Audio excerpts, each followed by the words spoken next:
So, Matt, I don't know if you know this or not, but I used to be into photography, you know, and I had a whole bunch of equipment and everything, and I was trying to make a living out of it, but I ended up having to quit that because I kept losing focus.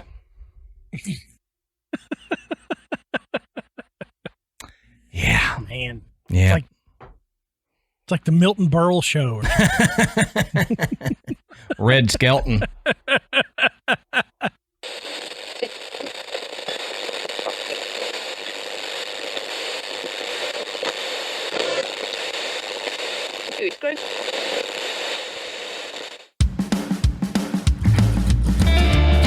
Good evening, everybody, and welcome to the Graveyard. Thank you for joining us tonight. My name is Adam. And my name's Matt. Now, pull up a tombstone or settle into your casket and get comfortable because this is Graveyard Tales.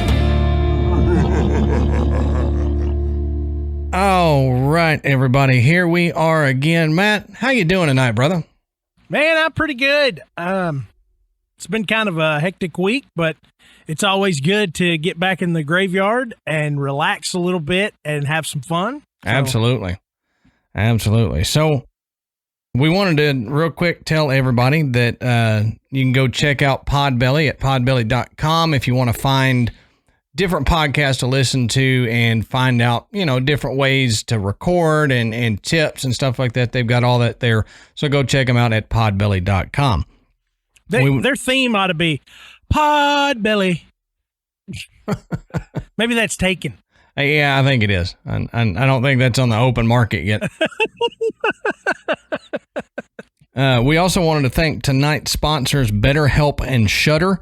We'll talk more about them later, but by visiting our sponsors and using the codes that they give us, that kind of lets the sponsors know that they can keep coming back to us, and it helps Matt and I out tremendously.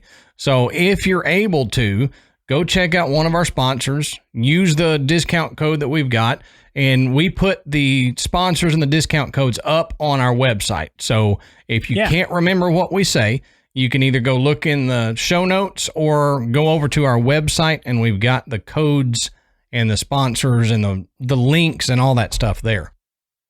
Yeah, and it's great for the show, but in reality, we've got some fantastic sponsors, and these are some killer deals on some of these services that have decided to advertise on Graveyard Tales. So, you know, take advantage of them. I mean, you know, there are some really, really good opportunities for you to experience something for not a whole lot of money that you probably wouldn't just go and seek out yourself, you know, but it gives you the opportunity to try something new or try something maybe a little outside of your comfort zone that you, like I said, wouldn't go seek out on a regular day. Exactly. And you know, Matt and I, we probably aren't at the level where we really should be doing this, but we do this. We don't take every sponsor that's handed to us.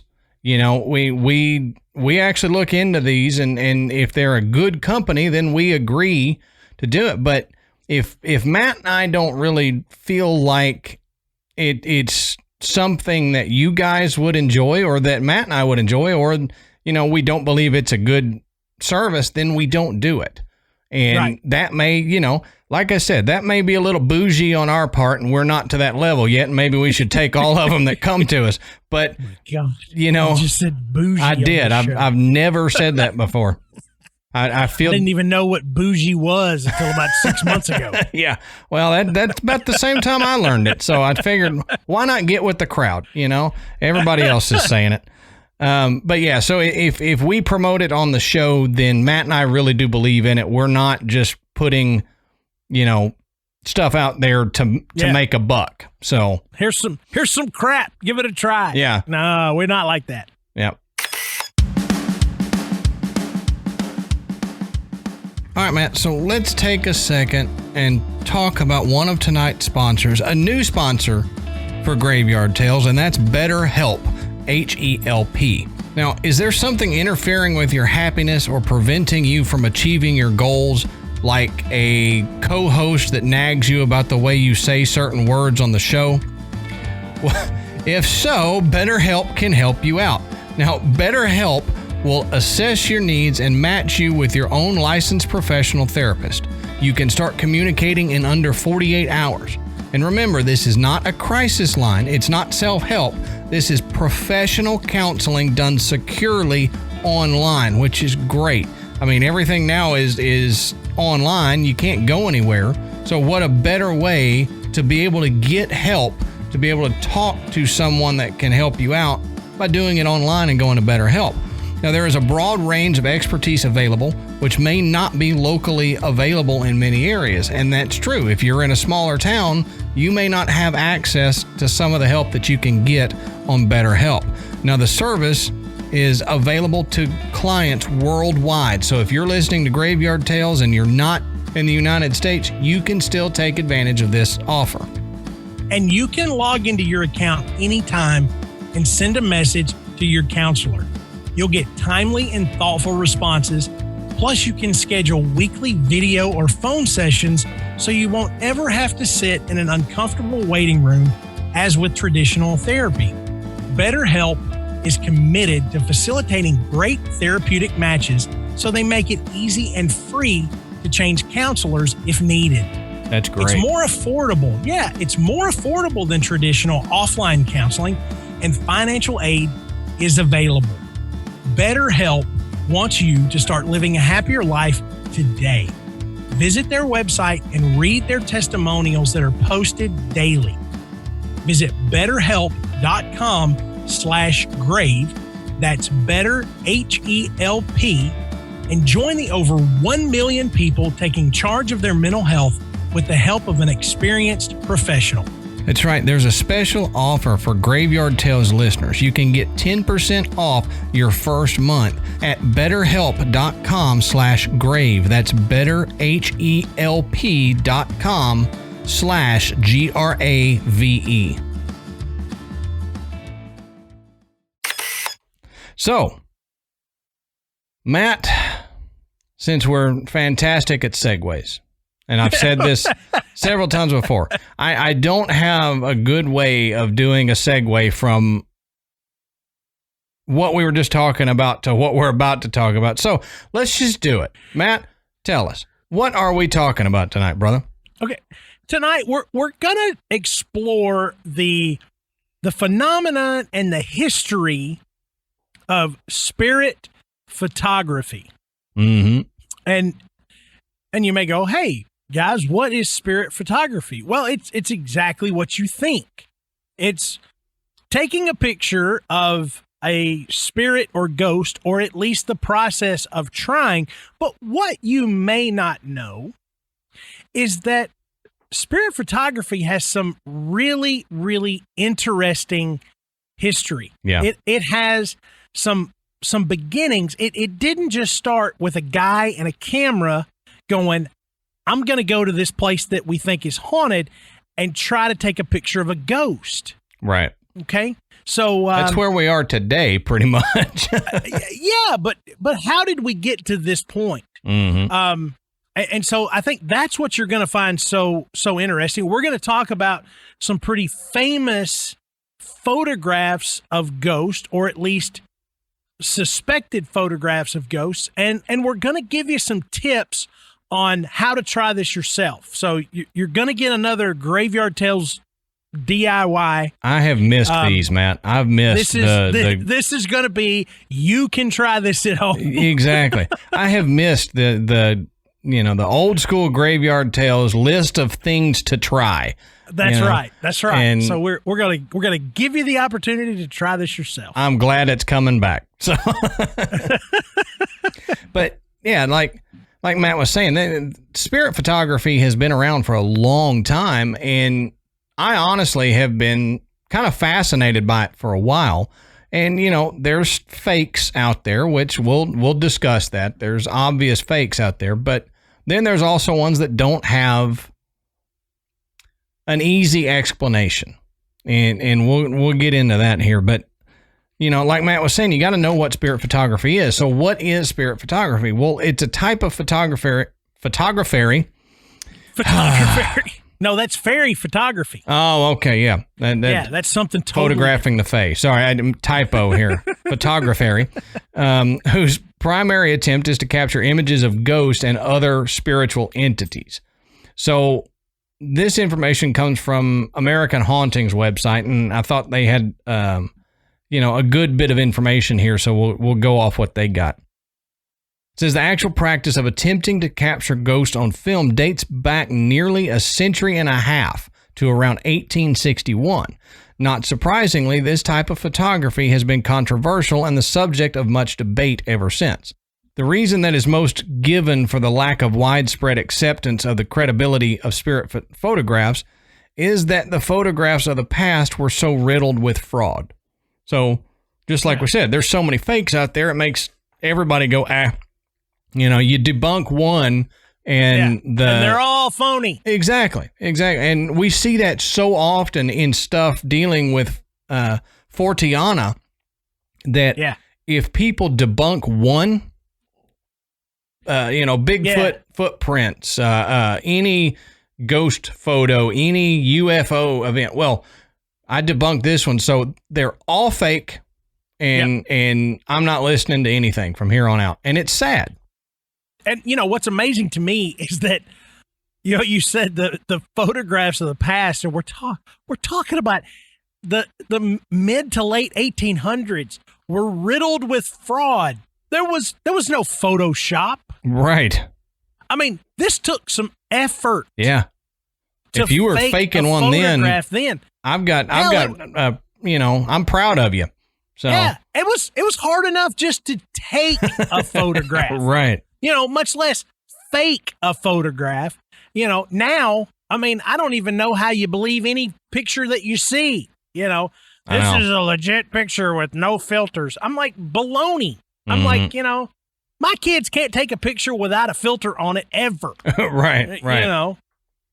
So, yeah, I mean, they didn't have, like I said, it wasn't easy. They didn't have all these modern apps and technology to fake it, yet they still did it. Right.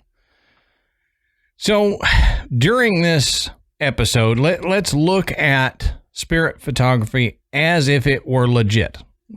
All the ones that we're going to talk about are going to be legit. As if it were legit. Well, I have to preface that because I know there's people out there that are going to say, why are you talking about this? It's obviously fake. So I want you to remove that bias that you have and let's just talk about it. And we'll see where we get by the end of the episode. Yeah, and while Adam's talking about this, I want you to think about something. Cheese. In order to fake something well, you've got to be pretty damn close to being able to do it anyway. Right. I mean, if I'm gonna fake a motorcycle jump and make it believable, then I've already got to be able to jump a motorcycle. Mm-hmm. So if I'm going to be able to fake this, I've already got to be really close to actually capturing something on film or on a glass plate that is pretty close to what we're trying to fake anyway. That's true. That's true. So think about that. I mean, don't just, they just didn't decide, I think I'm going to fake a photograph. There was already something there that made them think, we may be capturing something weird here. Right. And then it's kind of like, oh, well, we can embellish it a little bit. Mm-hmm. Pretty much. So this is, it's spirit photography that seems to provide the most scientific evidence of ghost. It is one of the only methods of capturing ghostly phenomena that approaches the standards of science. So that's true. I mean, if we're talking about scientific analysis of hunting ghosts, that photography is one of the closest that we get to the scientific method. Yeah. So, and probably the one thing we have the least amount of actual evidence. Yeah, exactly. So the reasons for this are fairly simple and include the fact that genuine spirit photos are clearly a physical phenomena. The amount of energy that goes into making such a photo can be measured by the way it appears in the image. So a method of attempting to establish replication is possible. And finally, that it may be possible at some point to develop explanations for how spirit photographs are made and why they exist. And I really hope we can figure it out. I think there needs to be more scientific research done on it, but we'll keep going, and I won't break in and rant too much. I'll try not to. I'm like, man, we're barely into the show, and you're already begging for tangents. I know. I thought about that when I started talking. I'm gonna let this one ride because we're gonna get off track quickly. Right. We'll wait till later to do it. So, spirit photography is what seems to be the effect of radiation of some sort on photosensitive film. Such results continue today, although much has changed from the early days of photography. In those days, the photographer first had to prepare a glass plate by coating it with a film of collodion. This is gun cotton dissolved in ether. Now, this contained iodide of potassium, and you sensitize it by dipping it into a bath of silver nitrate and then take the photograph while the plate was still wet. So, just to get one photo, it was a lot of stuff. Yeah, we've already got to hit this. Just listen to how complex that sounds. Yeah. How did people figure out how to do this to begin with? Right. That's an amazing feat. Gun cotton dissolved in ether. Yep. That in and of itself is like, who said, well, let's try gun cotton and ether and see if we can capture an image of what's going on. And when that itself didn't work, they said, well, wait, maybe it's got to contain iodide of potassium, and then we need to dip it in a bath of silver nitrate. Yeah. Somewhere we got a listener going, that's a professional photographer going, well, if you knew the history of photography and how film was... Yeah, right. We don't. Yeah, we don't know any of that. So we don't. That's why we're so amazed by it. This just looks very, very complex, right, for someone to have been able to develop. Yeah. And pun unintended. It was a good one, though, intended or not. Now, spirit photography of today differs greatly from that of days gone by, however. As mentioned already, the fraudulent spirit photography of the past has damaged the reputation of modern efforts, making it difficult for today's ghost hunters to be taken seriously.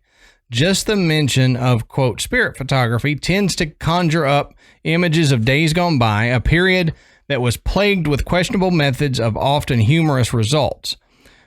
But were all the photographs of the past fake images that were created, to fake people out of their money and all that? Well, it's been claimed that spirit photographs were first produced by accident, and only when unscrupulous photographers realized the wealth to be made from them were the first fraudulent images produced. But were they all frauds, or did a few fakes muddy the water for the many? And that's what we talked about a minute ago. Yeah. So you had to be pretty stinking close. Yeah. To have something to go, we can fake this. Well, and like this article is saying, the legit spirit photographs came out first. So if you didn't know that it was possible, before that, who would have thought, oh, well, I'm going to fake an image of this ghost and it's going to look like this on the image, or I'm going to fake this part of it. You would have to have seen one or heard of one to know what you've got to then do to fake it. Yeah, you got to have a baseline. Yeah.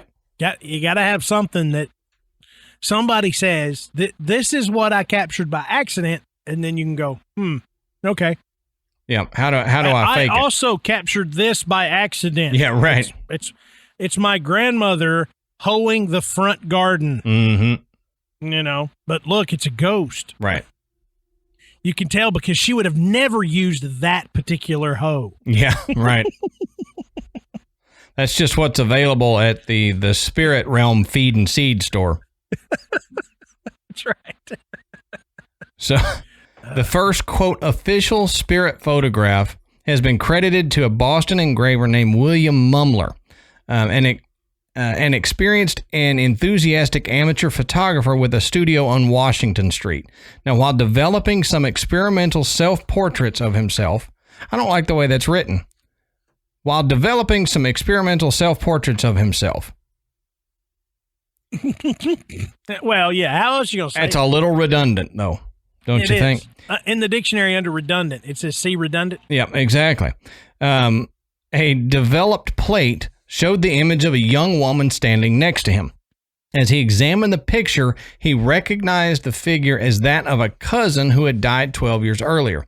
He later recalled that while posing for the photograph, he had experienced a strange trembling sensation in his right arm that left him feeling exhausted. So this is saying the first photograph was a self photograph that he was alone in the room. He took the picture, and then when he was developing it, there was a girl over here behind him. Yeah. And that would freak me out now if I were to take a selfie and there would be a ghost standing behind me. Yeah. Also, Mumbler was credited with having the first photo bomb. Yeah, exactly. Pretty much. I see that now. So the photograph attracted a lot of attention and came out during the expansion of the spiritualist movement. Now, it was investigated by both the spiritualist and by prominent photographers of the day who came to believe Mumbler's statement on the subject, which said, quote, "The photograph was taken by myself of myself, and there was not a living person in the room besides myself." Now, Mumbler was soon overwhelmed by public demand for similar photographs, and he began taking 2 hours each day from his regular work as an engraver for Bigelow Brothers and Kennard, one of Boston's best jewelers. Soon, he gave up his job entirely and devoted all of his efforts just to spirit photography. So he was in high demand if that's what he could do. Yeah. So I want something like that. I want to just find something by accident that you're amazing at. It just take off, so I have to quit my job and dedicate the rest of my career to this. Right. You know, go into your boss and you're like, so I got to quit.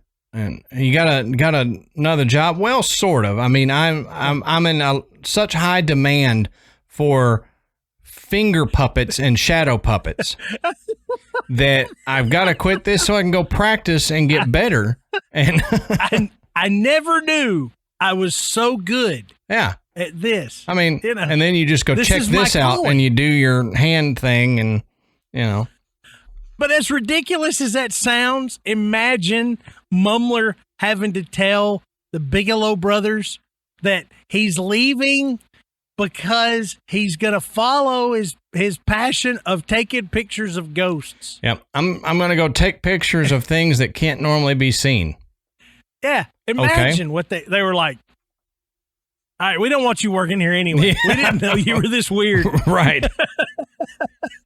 And unless the Bigelow Brothers were spiritualist, then they would probably be thinking, oh, he's drinking on the job anyway, you know? So, but speaking of spiritualist, we got to talk about what the spiritualist movement is that we mentioned just a minute ago, because we need to look at this movement and see if it might explain something about spirit photography that, you know, would help us understand why it became so popular. Now, spiritualism, the belief that the dead communicate with the living, became a fad throughout America and Europe during the 1850s. Spiritualism, which owes its beginnings to Emanuel Swedenborg, he had some writings on the spirit world. It received additional stimulus from Anton Mesmer's experiments in what he called, quote, animal magnetism or hypnotism. And Matt, we may have to do an episode on hypnotism because I've read up a little bit on that, and it seems like we could do a cool episode on it. Yeah, I'm kind of surprised that we haven't already. I know, with the other things that we've done. I mean, yeah, it's just never struck me. Yeah, but yeah, I think that would be a great episode. So stay tuned. There will be a Graveyard Tales hypnotism episode. Probably not next, but soon. Yeah, not next. We've already got that picked out. We've had those picked out for a while. It will be Graveyard Tales soon. Yeah, exactly. So 3 years from now, right after we do the Superhumans episode. Man, I'm telling you, I cannot wait. That's one of those jokes for the people that have listened for a long time. So, Anton Mesmer, he believed the animal magnetism, he believed, involved the influence of celestial bodies upon terrestrial. So many Victorians, particularly those who had begun to abandon conventional religion, fervently believed in spiritualism. Now, Elizabeth Barrett Browning among them, much to the dismay of her husband.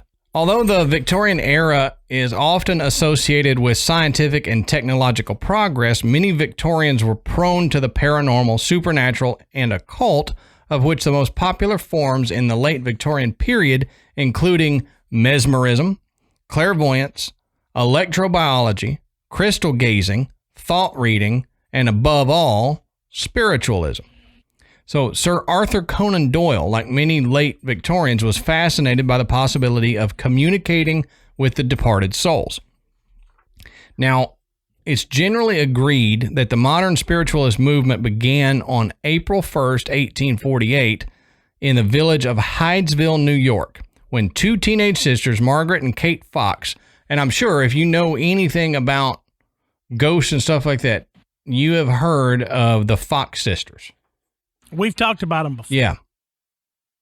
So that's when it started. Well, they claimed that they had communicated with the ghost of a man murdered at the house years before their family moved in. Now, reports of this event first appeared in the New York Tribune and subsequently in other newspapers in America and in Europe. Well, the core belief of spiritualism was that the living could communicate with the dead through the help of a medium endowed with a supernatural gift during mysterious and entertaining seance phenomena. Mm-hmm. So entertaining being the key word. Exactly, because there were a lot of seance charlatans out there. Say that 10 times fast. Fast. There were a lot of seance charlatans. Man. Seance charlatans. I'm having trouble speaking tonight. Normally it's you. You gave it to me. I know. Now, but now you've cursed me. I'll flub everything. Well, that's fine. As long as we're both doing it, that's fine. So within the late Victorian counterculture of spiritualism, a number of women and men gained renown and authority as skilled mediums. And, we go back and listen to our mediumship episode if you want to know more about that. Now, this goes on to say that modern spiritualism, a, quote, strange and fascinating American import, emerged in Britain in 1852 when the American Maria B. Hayden visited London and offered her services as a medium. She conducted seances of table rappings and spirit messages for a guinea per head. So that was, it says five guineas for 10. So you get a discount if you go up. Yeah, You get half off for 10 people. Now, in short time, similar seances were offered by a host of local mediums. Now, in the late Victorian era, a great number of people admitted to having communications with ghosts. Victorian spiritualism, also known as the spiritualism movement, emerged in the late 19th century and attracted people from different social classes, including Queen Victoria. Now, this says it should be noted that Victorian spiritualism was particularly attractive to women because they were regarded as more spiritual than men. I'll give you that. A female medium was often considered a better communicator than a male medium because she had an allegedly better predisposition to spiritual perfectibility. Even to this day, women are better communicators than men. Oh, yeah. I mean, 100%. And I'm not even talking about spiritualists. I'm talking about just...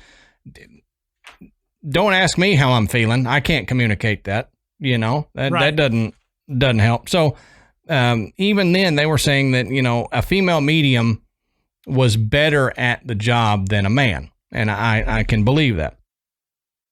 But to kind of go off the rails a little bit. It's still talking about spirit photography, but also these seances. When you type in spirit photography into Google and you image search it, some of the first things you're going to see are from seances.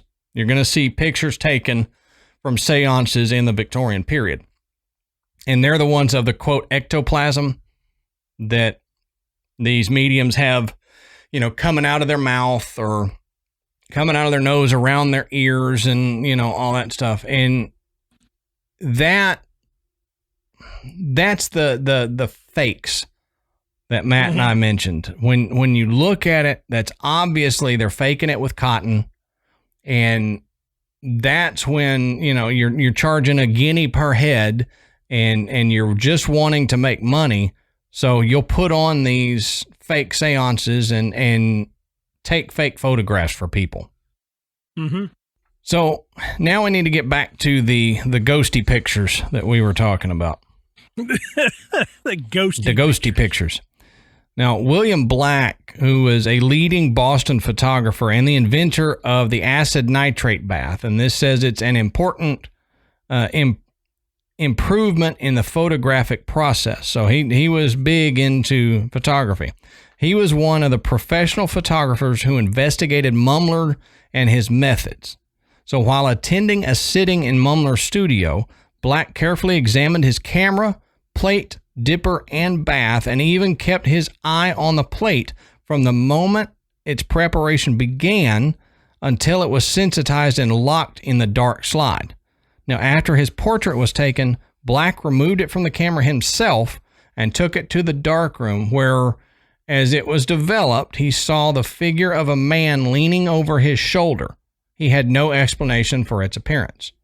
So this is a professional photographer, and he's you know, he watched the whole process to make sure that there was no funny business going on. And he even went and developed the picture himself, you know, trying to say, if I do this, it's not going to happen. And it sure enough happened. Yeah. So, I mean, you know, professional photographer or not, you know, he's in there as a skeptic and he says, listen, I'm not going to let you fool me. Right. I'm going to watch you, you know, see? Exactly. God, you did it. I'm going to watch you prepare, you know, the slide from start. And once it's in the camera, you're not going to touch it again. Right. And I'm going to take it out and I'm going to develop it myself because I'm going to eliminate there being any kind of trickery or sleight of hand or any of that stuff. Mm-hmm. And it happened. So, I mean, in this case, not only do you got to believe Wampler, you've got to believe that Black is telling the truth and he's not in cahoots. Right. But I mean, you know, Black had a reputation. Oh, yeah. You know, so, I mean, he's going in here to try to tell everybody this is completely false. This guy is a total fraud, which, you know, Wampler is allowing him to do Wampler this. is us. We're the Wamplers. Wampler, yeah. But he's allowing Black to come in and do this. So that right there says he at least had some confidence that this was going to work. Right. You know, and wasn't trying to flim-flam and by letting Black have this much access to it. Yeah, if he was a charlatan and just faking it, he wouldn't have done that because it would have, you know, it would have sold him out right there. He would have had some excuse. Yeah. Yep. You know, oh, well, you can't go in this dark room. Yep. You know, you can't do this. You know, I can't let you do this because I've got this secret formula that really works, and I don't want to get out. Whatever. He didn't do any of that. And if it came out blank, he would have said, "Oh, the spirits just aren't with us tonight." You know, you've scared the spirits off. But I mean, that brings up a question then that I have that we don't have an answer to, but it's something that I wondered. You've got all these other photographers, like Black himself was a photographer. He's not getting these same spiritual images on his photography. So why is Mumbler? Is there something about Mumbler that he's a medium himself? Is he able to, strengthen a ghost with his own energy to where they can then appear on the photograph if he's the one in the room? Why do you think it is that Mumbler is one of the few at this time that's catching the quote unquote legit spirits on film? Yeah. And I think that at least in the reading that I did, he began at some point to promote himself as such. That there was something about him that brought the spirits in, right? That actually enhanced the ability for him to, one, take the picture, but two, to say, if you come to me and have me do this photo session, then you're going to get it. Mm-hmm. We're going to capture whatever it is you're aiming to get. If you want to see if one of your long lost relatives shows up as a ghost in this photograph, I'm your man. Right. I'm going to be the one that's going to capture it because I've got all the je ne sais quoi to make that happen. Yeah. I make my own film. I don't buy it from Kodak. Kodak, they put a spirit filter on there which cuts it out. So. Yeah.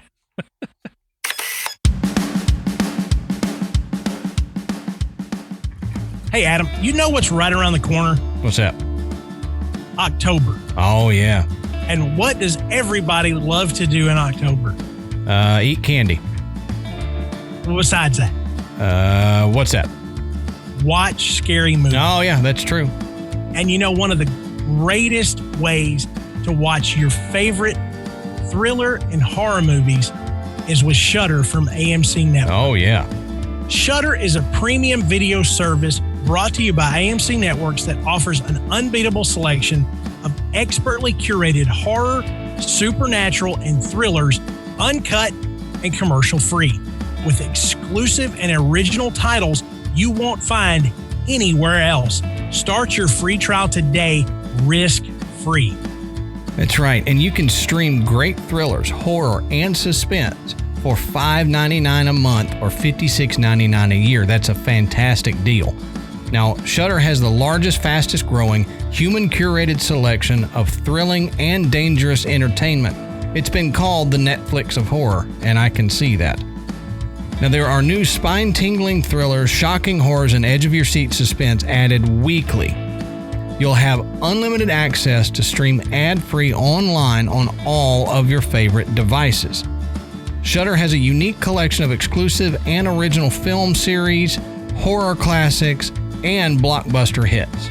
You can stream on iPhone, iPad, Apple TV, Xbox One, Amazon Fire TV, Roku, Android devices, and so many more. It makes it so easy to stream your favorite horror content. Mm-hmm. So, Adam, I've said this before. Amanda and I were Shudder subscribers long before they were sponsors of the show. And I'm not as big into the slasher movies, but I love those thrillers, those twist of plot, those oh my God, I can't believe that's the way that's what turned out, or right, or holy cow, that guy's the killer, I can't believe it. I love those kind of movies, and there's nothing better than being able to put the kids to bed, sit on the couch and watch something that, makes you want to turn the lights on. Yeah, makes you not want to go to bed for a while.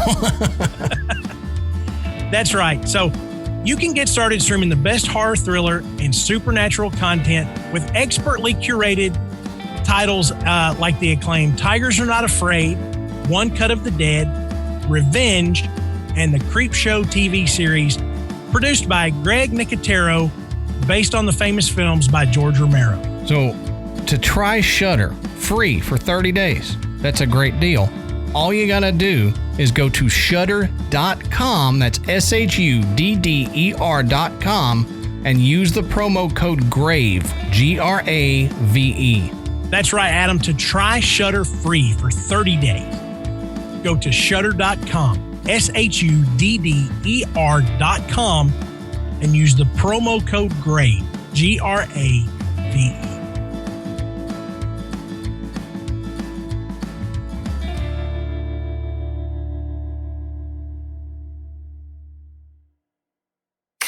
Now, this goes on to say that although he had not previously been interested in spirits or spiritualism, Mumler soon began to describe himself as a medium for taking spirit photographs, like Matt was saying. And although the spirit, quote, extras were often unrecognizable and blurred, in many of the cases, they were distinct likenesses of deceased family members and friends. So he quickly became the subject of great controversy. Even the testimony of New York Supreme Court Judge John Edmonds, who had gone to see Mumler, convinced that he was a fraud and left convinced that he could actually produce psychic photographs, failed to quiet the critics and the non-believers. So here's another question that we got to look at is, if he was a fraud and, producing this image, how would he get an exact likeness of a family member on their picture? Right. I can get you get a blurry image in the background behind, and you say, well, they're just not strong enough to come through, so we don't know who it is. But to get an exact likeness, how do you do that? How do you get an exact likeness of a dead family member on your photograph if you're a fraud? I know, these were people that maybe he had seen another photograph of when they were alive, but there's a really good chance that they had been dead for so long that there were no existing photographs of this particular person. And he's just, that's not by chance. Right. He's not just, this just happens to look like, your long lost cousin. Right. But I thought that was really an interesting point, that even if it was kind of looks like Cousin Joe, there were some that were dead on. Mm-hmm. But it made me wonder, are people seeing what they want to see? Are they picking out just, that's old Uncle Leroy's nose or whatever, I don't know, but the photographs, much like that one that everybody has seen of Mary Todd Lincoln with, Abraham Lincoln behind her, mm-hmm. That's what these photographs that Mumler was taking, that's what they look like. Yep, exactly. I mean, so like Adam said, they weren't just odd blurs. They were actual figures. So I'm thinking that there were at least, some of these that people were like, bam, that's him. That's incredible. Yep. And that's one of those questions that I still think we need to look into, because it was too spot on to me to be fakery, or at least normal everyday fakery, something that he would have to research his subjects prior to them coming in to his studio. And if he's got a studio and people are just coming in to do it, that he doesn't have time to go search through their family history and all this stuff. So now Mumler finally left Boston and moved to New York in 1869, where he opened a new studio, and he charged as much as $10 per photograph. Well, in 1869, I looked this up, $10 is the equivalent to $189.56 in today's money in 2020. Yeah. So you would be spending $190 on one photograph, and that's just wild. But if you're getting results like that and they're legit, I would spend $200 on a legit proof of a ghost near me. You know what I mean? Oh, yeah. Yeah. So if they were legit, that doesn't seem like much. These ain't glamour shots, people. Right. Nothing glamorous about these shots. I don't know. Hey, that looks like, Cousin Joe wearing a feather boa. Yeah. Got a why is he doing that? Leather jacket on with no shirt on underneath it, and it's half unzipped. Yeah, exactly. If you're too young to know glamour shots, just go Google search glamour shots. Man, those are good times. Good times.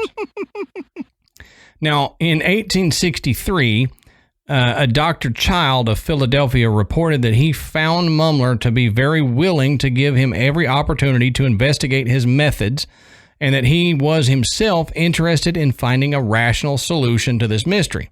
Well, Mumbler permitted Child to watch all of his operations in the darkroom and allowed him to examine all of his apparatus. So Child showed the pictures made during the investigation, and he and several friends watched the whole process. Now, from the plate cleaning to the developing and all that in between. Now, he took the precaution to mark each plate with a diamond before it was used, and yet on each was a spirit image. So he even went as far as he marked the plate so that there was no plate swapping, and that's smart. Right. And on every one that he marked, there was a spirit image. So this goes on to say the Child failed completely to discover any human agency that could have formed the spirit extras.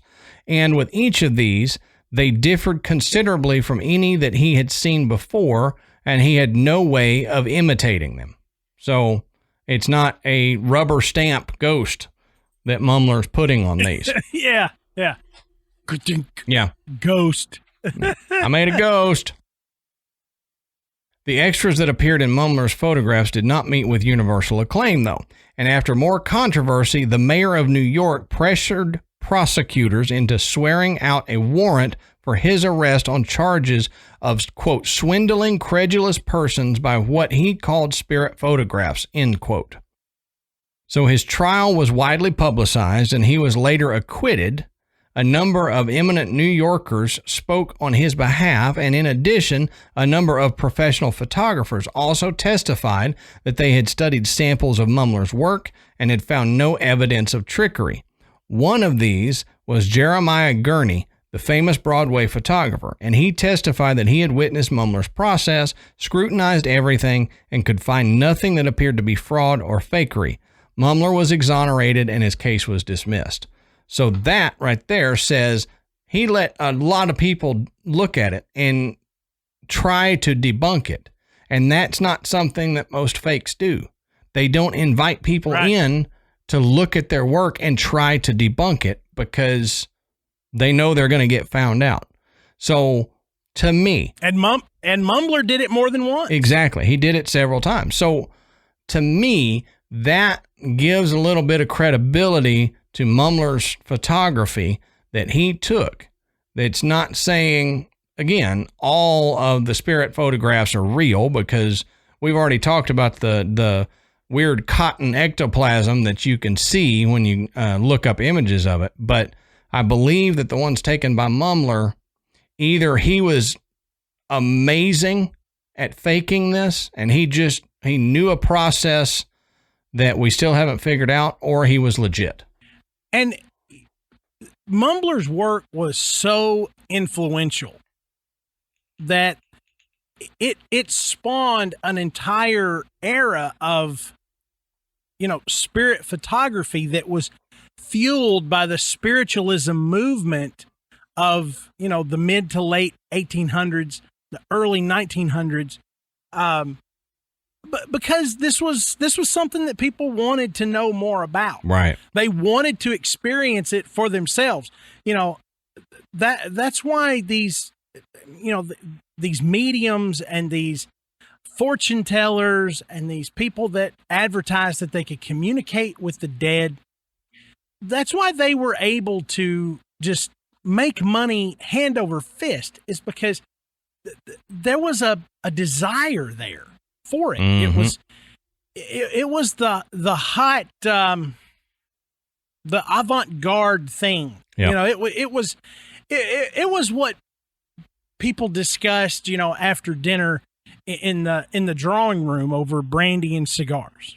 You know, it was what the ladies would talk about, you know, in their luncheons and things like that. You know, this was, oh, well, I went and saw, you know, so-and-so, and they gave me a reading, and I learned all this about, you know, what's going to happen with, you know, our business, or we're going to travel, we're going to do. Mm-hmm.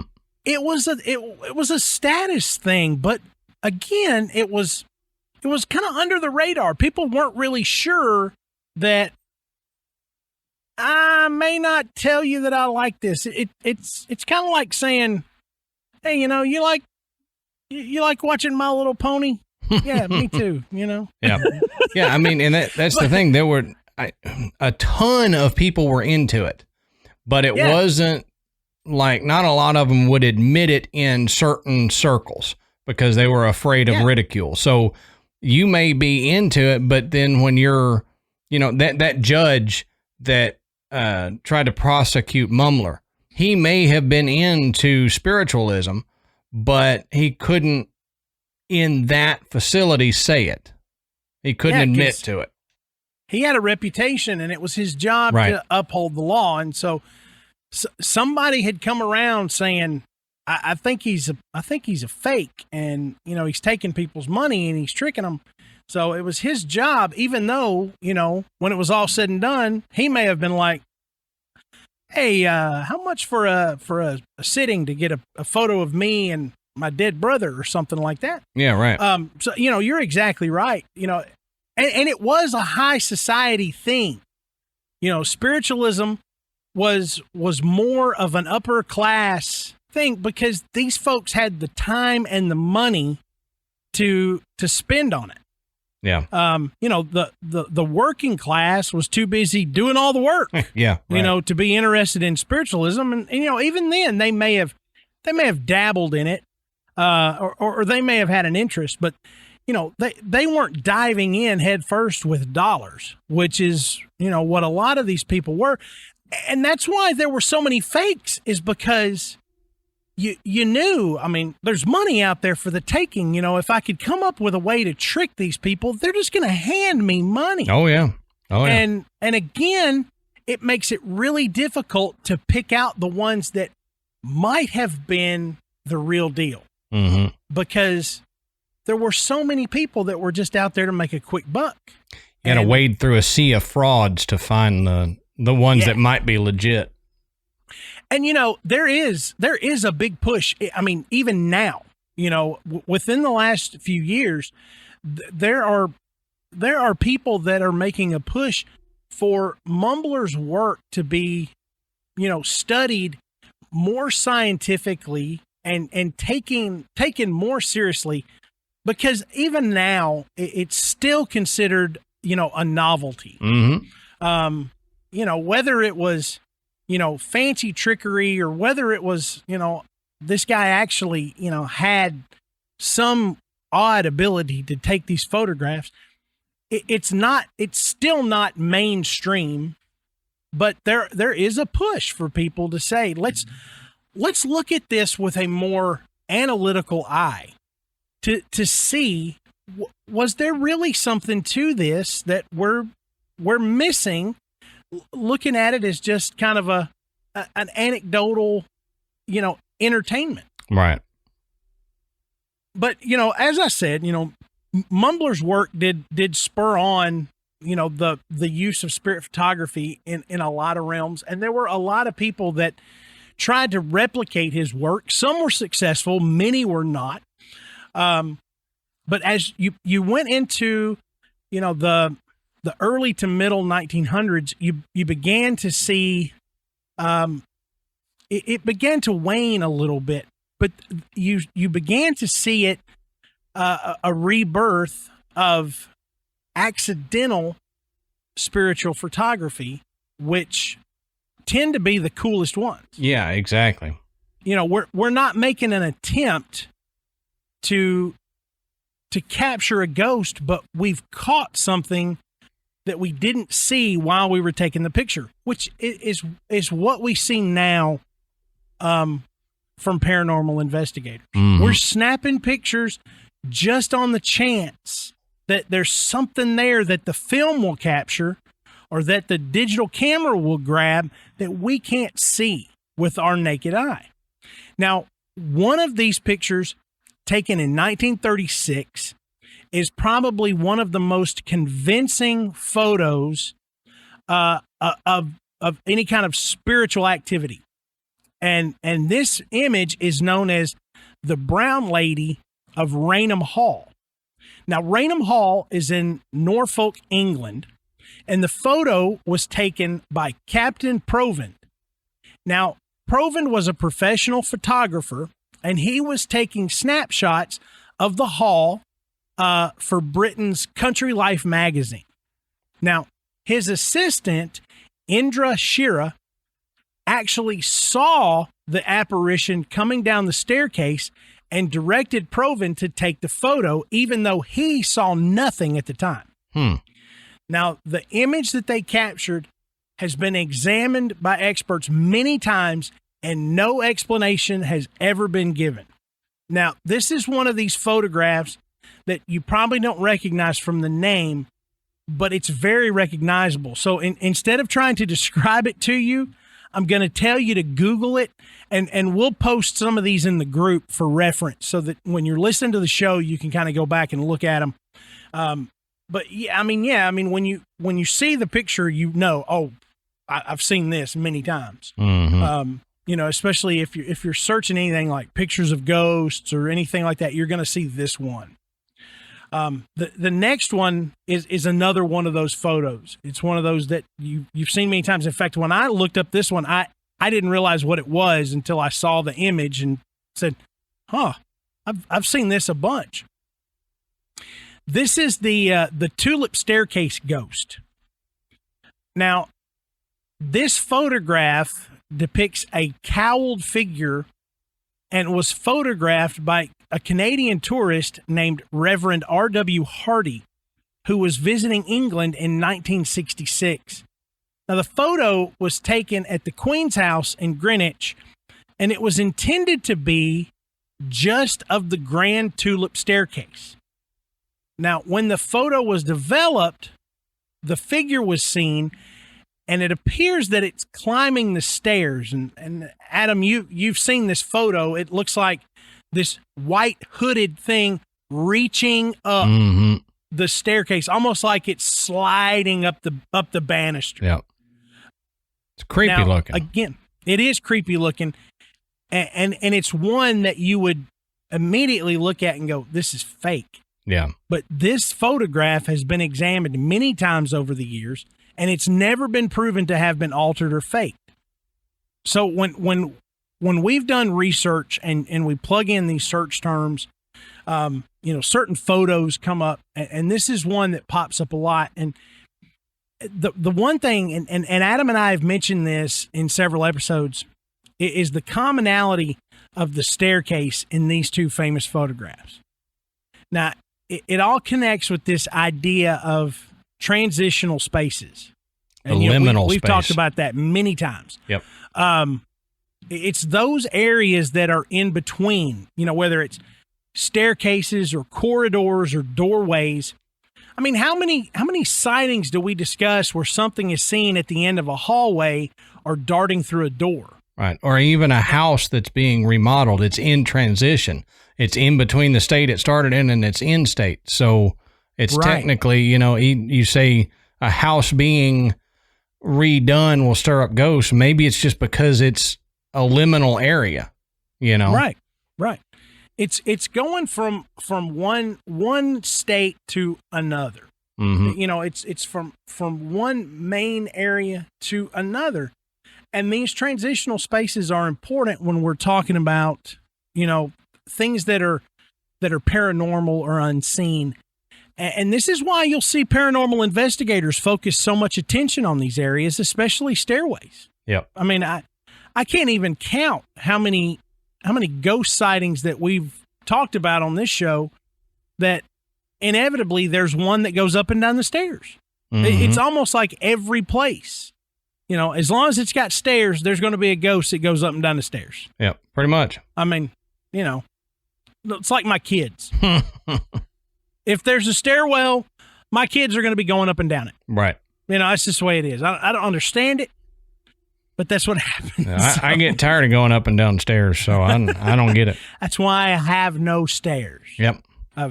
I've never owned a house that actually had officially stairs. Oh, yeah. Two or three steps, that's the most. No stairs. Yeah, we got a 2-story, so the graveyard is up on the second floor. Number one, I'm terrified of my children falling down the stairs, and number two, I'm just inviting a ghost to walk up and down my stairs. Yeah, right. So. Now this next one is pretty cool, and it's another photo that I bet a lot of you have seen and just didn't know the origins of it.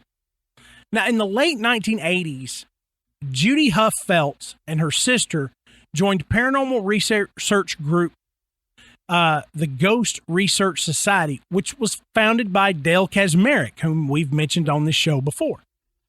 The society planned a trip to the Bachelor's Grove Cemetery for the fall of 1991, and it's a place that's kind of believed to be a paranormal hotspot.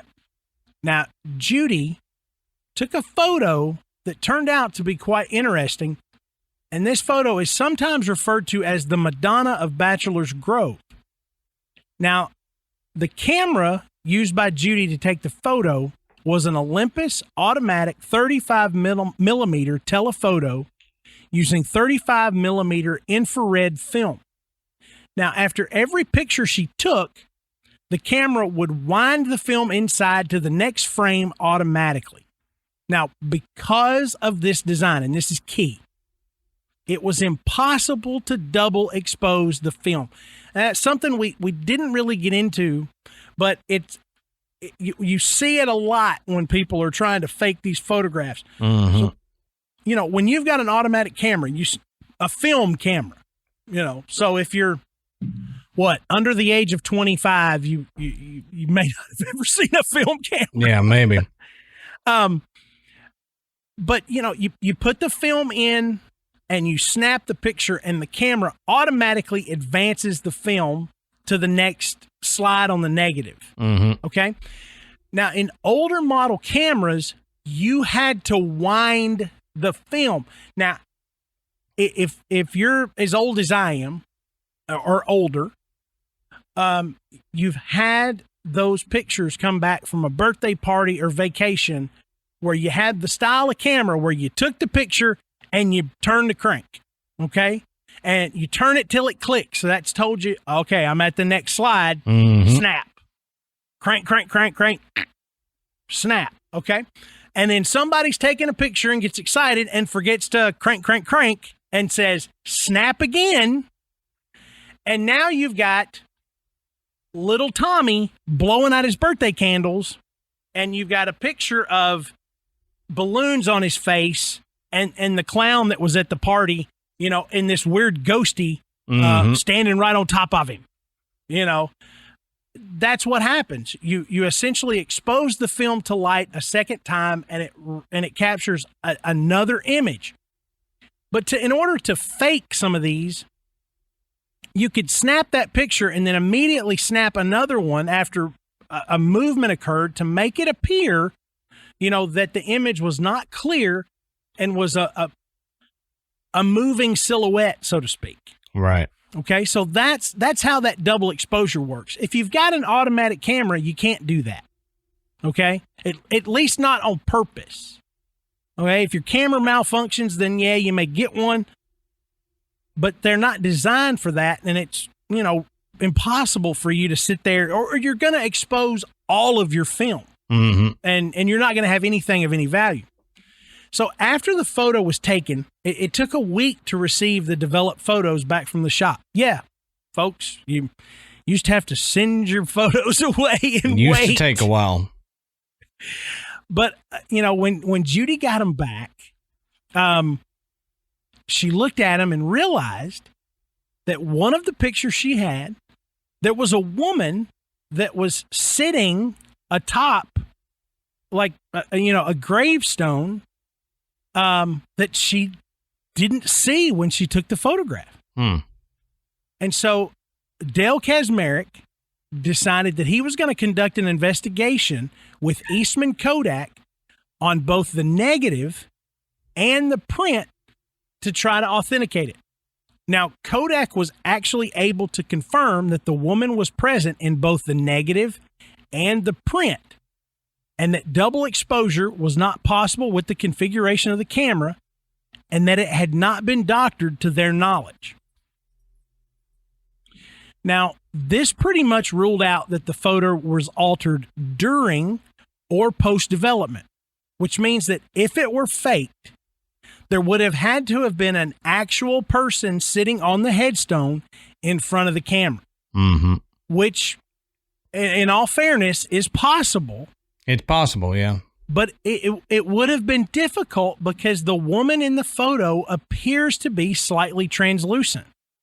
Now, supposedly, in an attempt to minimize any kind of interference, only one Ghost Research Society member was allowed into the cemetery at a time. And Judy was the only one present at the time of the photo, at the time of taking the photo. So they were actually trying to avoid something like this happening. Yeah. So smart. I mean, with the not being there, I don't know, but this would have taken some planning. Yeah. Which meant this would have not been accidental. She would have had to have developed a plan with another person to say, you're going to go and you're going to hide out in this cemetery so that none of these people that are with me know you're there. Right.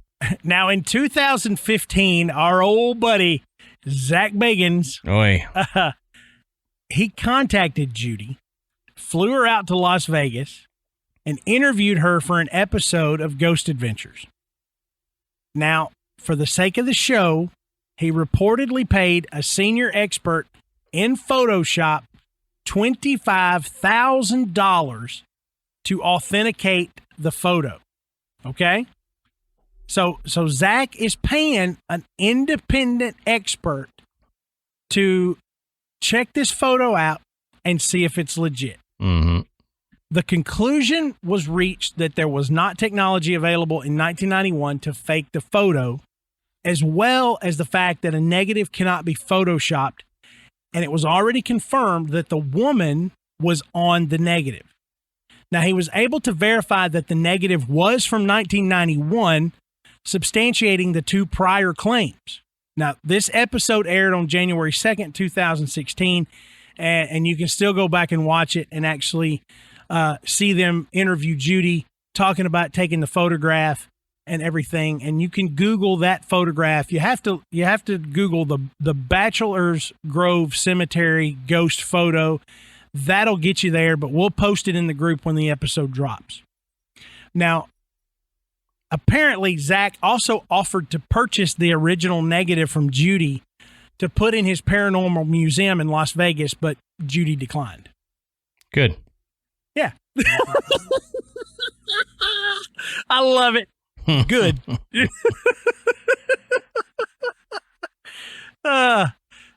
Adam's sitting there like evil Kermit, you know. Judy declined. Good. Yeah, good.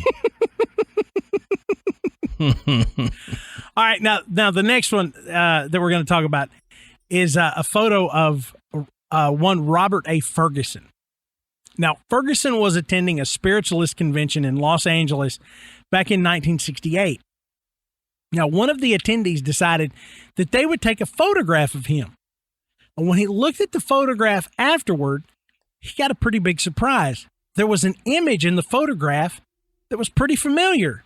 It was his brother. It was himself. Oh, his brother. Yeah. There's only one problem. Robert Ferguson's brother had passed away during World War II. Now, because Robert Ferguson was interested in spiritualists in general, people kind of thought maybe he was a sensitive, and his brother may have been as well. Some people questioned the authenticity of this photograph that was taken at that spiritualist convention, but it was a Polaroid. And there's no way of any kind of photoshopping a Polaroid picture. Right. I mean, you know, you're sitting there, it's going to pop it out and you're going to watch it develop. What are you going to do? Yeah, if exactly. You do anything to it at all, you're going to be able to tell that something was done. And just going to screw it up. Yeah. You know? I mean, it's going to be useless at that Mm-hmm. point. You know, so those are just a few of the more famous photographs of ghosts, but I chose those because those are the ones that they can't be debunked. You know, there's, you know, experts have looked at them. You know, people have tried to replicate the photo and they haven't had any success. You know, a lot of people have taken photos and they go back and they're like, well, it looks like it could have been photoshopped, or at least the ability is there. You know, if you take a modern photograph and you're going to show somebody and you're going to say, look, you know, you could produce a raw image and you know, somebody's going to be able to say, yeah, but Right. you know, the technology is there and too available for you to really say, is this authentic? Mm-hmm. So, you know, for my personal opinion, I would try taking ghost photos with a Polaroid. Yeah, exactly. Or at least an automatic 35 millimeter. Yeah, something that you can more easily say, it would be a stroke of genius if I were able to fake this. Yeah. Yeah. But you see a lot of people using digital cameras, high-speed cameras, really high-end technical equipment to try to capture these photographs. And I, you know, I'm always going to look at a photograph like this with a skeptical eye going, Sure. Well, I mean, you know, with the technology, I mean, I could take a picture on my iPhone and make it look like there's a ghost in there. Mm-hmm. I mean, you can do so much. But let's say you want to try. You want to try your hand at capturing a ghost. Well, here's the Graveyard Tales DIY on ghost photography. I wish I had a theme song that we could play between when you say that and starting it, you know. We'll have to find that. Yeah, we can come up with something. These are some tips on capturing ghosts on your camera with pretty much any camera. Okay. So one thing to understand is that ghost photos can happen anywhere and at any time. Okay. It doesn't necessarily have to be the middle of the night or dark. You know, you can capture them ghosts don't work on our time frame. Okay. Right. You know, everybody kind of makes the assumption that, you know, nighttime is the right time, but it doesn't have to be that way. I mean, your house is still haunted during the day. You know, if you say I live in a haunted house, it's not just haunted at night. It's haunted during the day too. So I tell you, of all the experiences I've had, over half of them have been during the middle of the day. Right. You know, they have not all been at night. You know, I've had just as many during the day. Mm-hmm. So yeah, that's correct. But another tip is don't always assume that some place like, you know, a notorious haunted place like an asylum or a former funeral home has activity just because they're supposed to. So you go clicking photos around somewhere and you're like, I didn't, you know, it's not a big deal. You may not be anywhere that's got it just because you think there should be. Right. You know, ghosts register on a frequency lower than what the human eye can see. And a digital camera can actually pick up lower frequencies and capture them. Now, you can actually test your digital camera sensitivity to infrared by aiming a remote at your camera and holding down a button while clicking the picture. So take your remote, point it at your camera lens, and hold down the volume button and take a picture of it. Now, you should be able to see the infrared light in your viewfinder. Mm-hmm. you should not be able to see the infrared light with your naked eye. Yeah. If you that's a flashlight. Exactly. And don't pick up your Bluetooth remote and point it at your camera. It's not going to work. Right. You're not going to see a light. Digital cameras can pick up a range of light that's well beyond that of the human eye. Now, they recommend that you shoot photos near mirrors, but not directly into them, because many times you'll capture ghostly body parts, such as faces. So, yeah, if you're going to stand in front of a mirror and take a picture, and then go, look, I got a picture of a ghost. No, you got a picture of yourself, dummy, holding the camera. Yeah, exactly. Why is that ghost holding a camera? I don't. So, yeah, take the picture near the mirror, but not directly in front of it. Now, you're also more likely to capture the body of a residual haunting than an intelligent one. Okay? Now, this makes sense. Adam and I have talked about this before. The difference being you're seeing some event that's replayed, a spirit that may be kind of stuck in time, and they're doing the same motions. Again, that was why we talked about, a ghost may, pass through a wall because when they were alive, there was no wall there. Or that it maybe appear like it's floating because there were stairs there when they were alive. It's just you're watching a replay if you manage to capture it. An intelligent entity, you're most likely not going to be able to capture, because if it can interact with you, if it responds to your presence, then it's probably going to respond to you trying to take its photo too. Yep. Probably going to go hide somewhere. It also says that smoke from a fire or a cigarette is dirtier looking than the paranormal smoke that you may capture on film, which paranormal smoke tends to waft in long streaks as opposed to smoke or fog that clumps and travels as a whole. And the spirit kind, it tends to extend out from a middle source. Now, some people have actually claimed to have caught gases that are released from dead bodies, also known as corpse gas.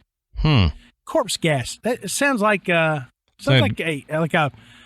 German metal band. I was going to say it's a great death metal band from the 80s. Now, of course, now we're kind of getting into some, I don't know about this, but we talked about it, so I'd leave it.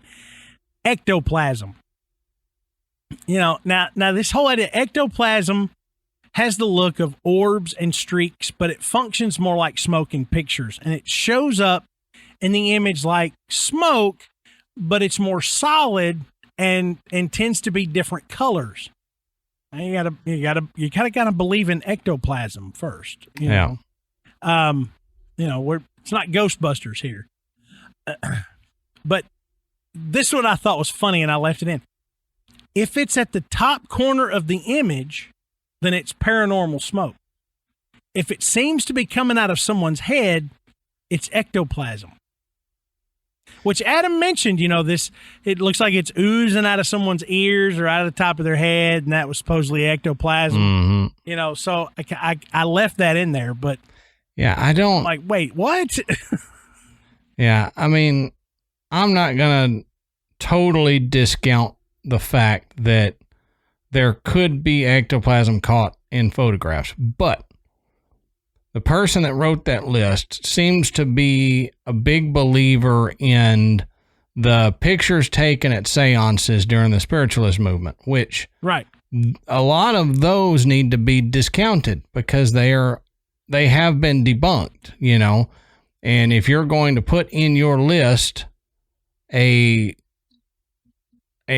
bullet point that's basically saying you can capture the cotton coming out of a medium's mouth that they're biting down on, expect us to ridicule you.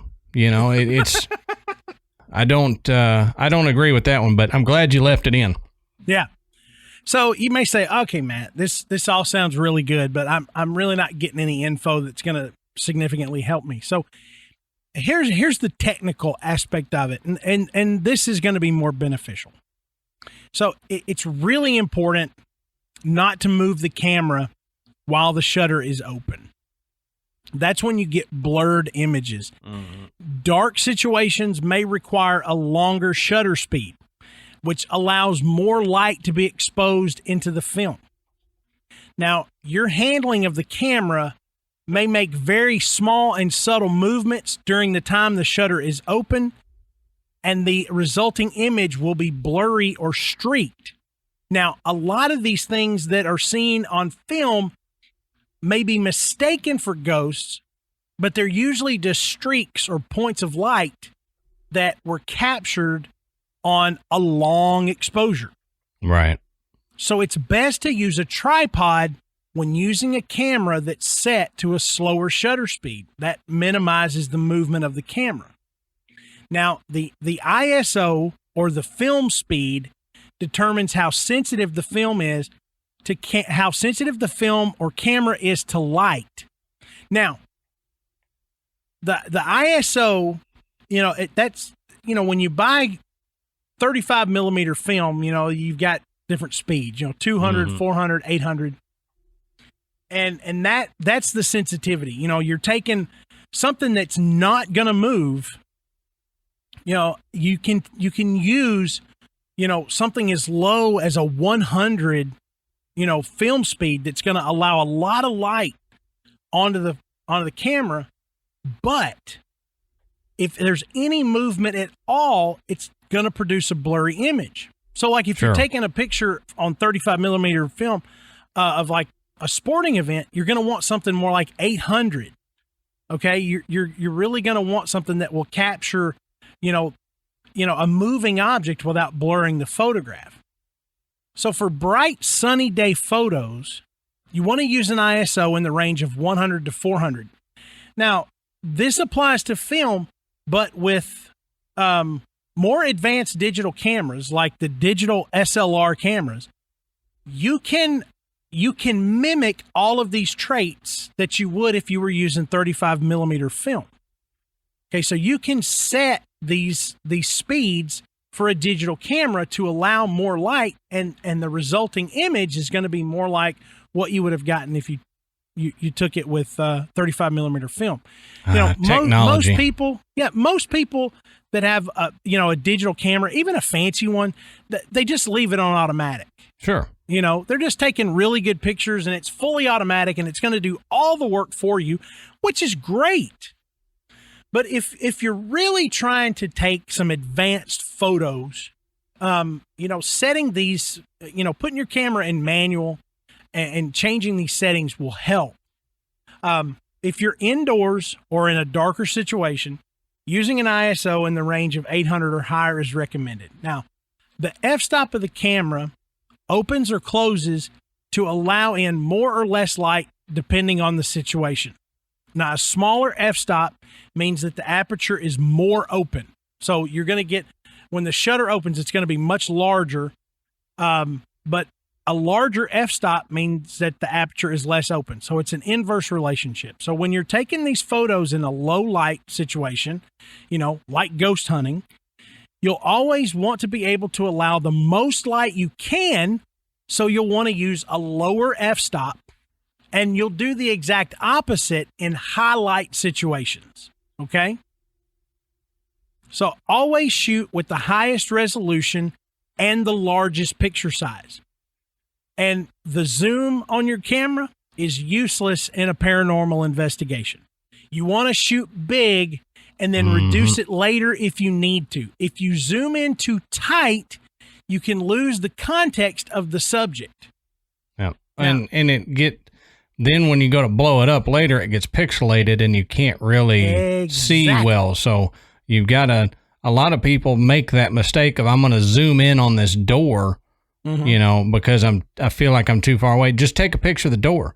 Just take a picture. Let it capture, things beyond the outside of the door. You're fine. You can crop later if need be, but if you zoom, I mean, you know this, if you're trying to take a picture, spying on your neighbor across the street, and you try to zoom in and take a picture, look what those weirdos are doing.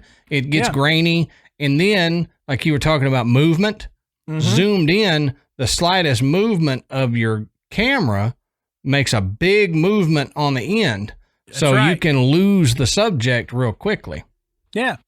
So you're more apt to capture something. Say you're going to take a picture of a house where people have said, well, you see an image of someone looking out one of the windows.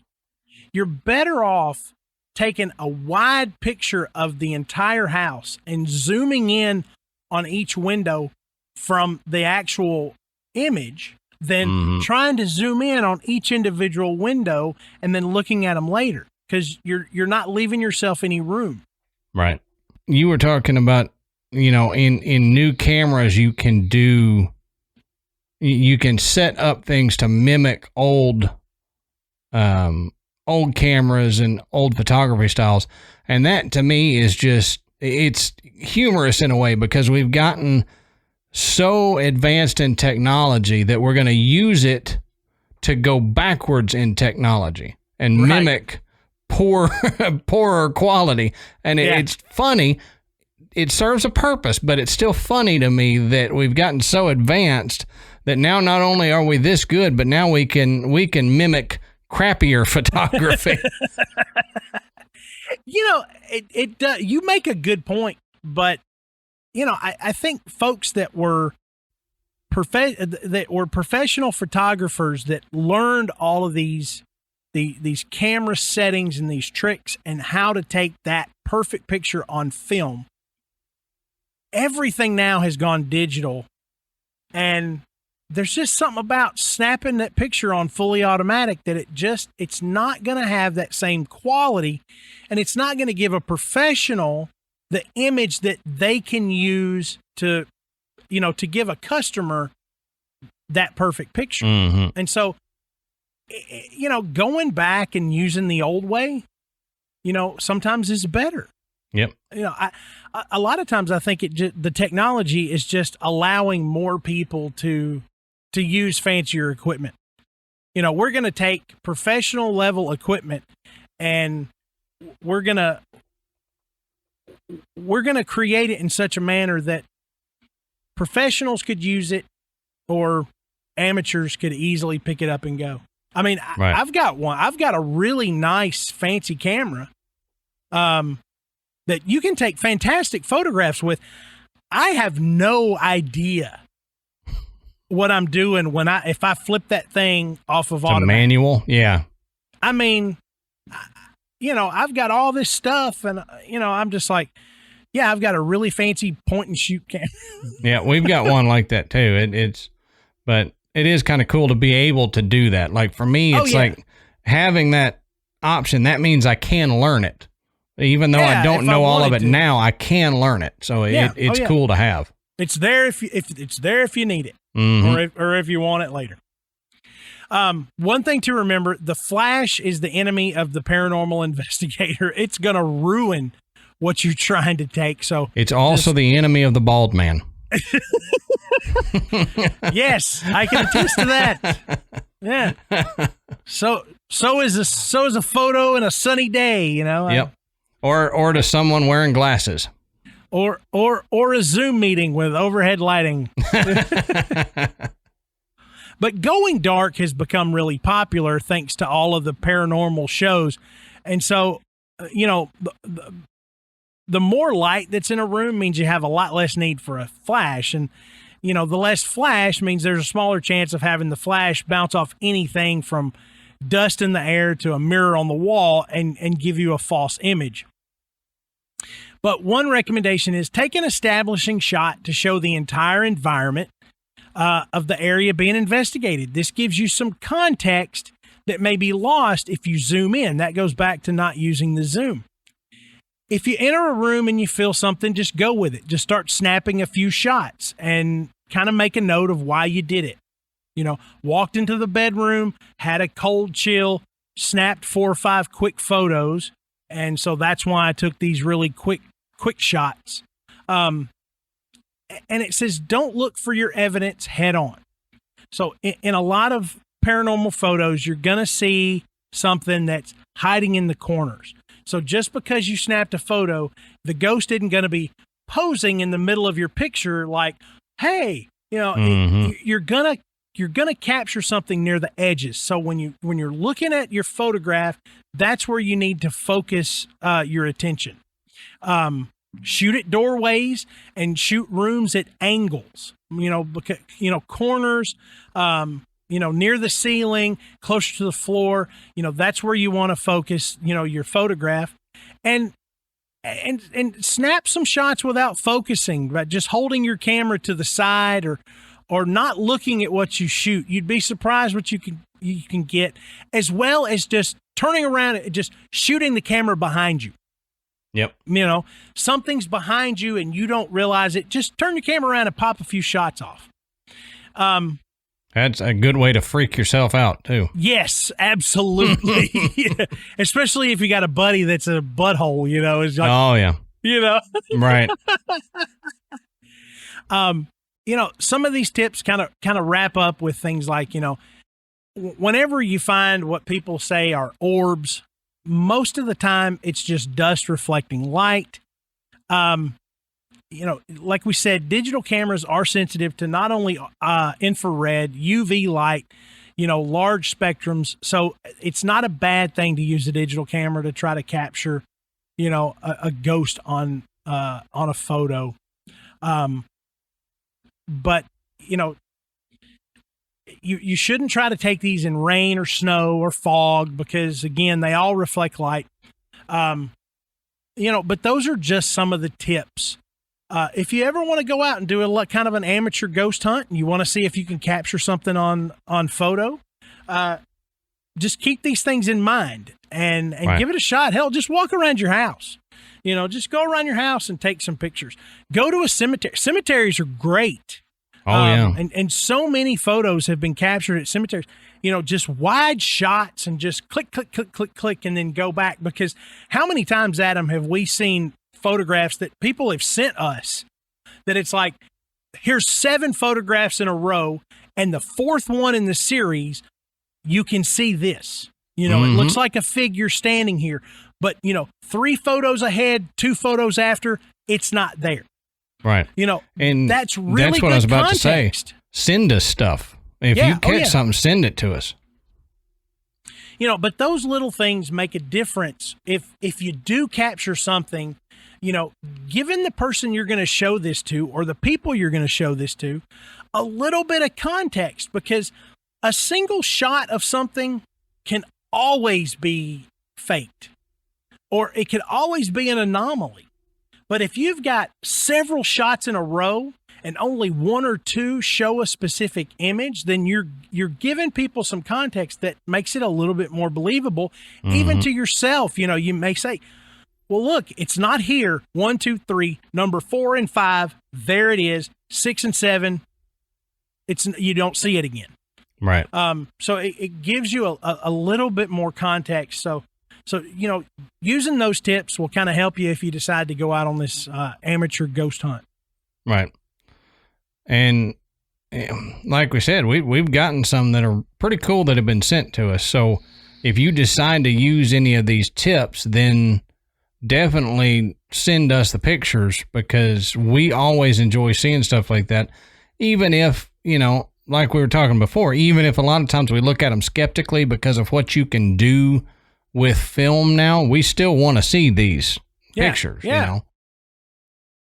So the best place to send those photographs is going to be our Facebook group.